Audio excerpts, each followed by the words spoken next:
In Stacking Up, let's see what's shaking with Todd, Bubba, Horwitz here to talk about the pound. Happy to have you on the show. I put on a few pounds, didn't I? Yeah, it's great to be on the show. Maybe. Okay. It's great to be on the show. Good morning. Thank you. The British pound. It's been under extreme duress, made all-time lows in the last couple of weeks. A lot of sellers, and typically when you watch any market, but like a currency market like the British pound, you see that these sellers are coming in. That's known as forced liquidation. They're just pouring out. They don't care. Price and time mean nothing. They just have to get out. Now, all of a sudden, it looks like, well, maybe they were wrong, and we've kind of found a bottom.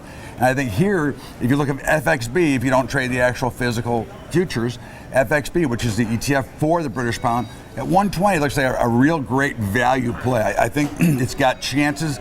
Forever, the British pound was always one of the strongest and was up in the 160s, 170s.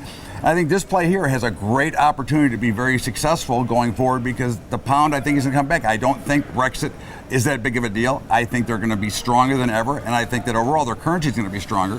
And I think you look at it either by buying the outright stock, the ETF, or you can look at doing some sort of options playing, which like I did, which was sell a put spread in October, which is expiring, the expiring week this week, and I bought for November, I bought a 2-by-3 ratio to be long the pound, so if I can get through this week above 120, I have a free trade on that makes me long the pound for no money. And those are the kind of trades I love to put on. What if we hear something from the ECB?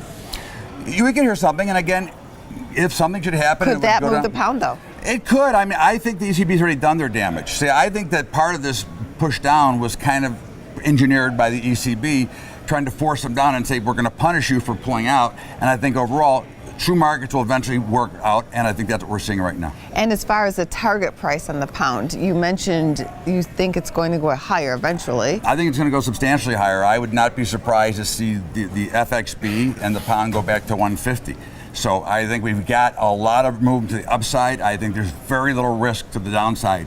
And those are the kind of trades I like to make, where I'm buying something that I think has value that is distressed, that has a much better chance to go a lot higher from here. That would be a rocket ride. We'll see if that happens. Rock and roll. Thank you. Thank you.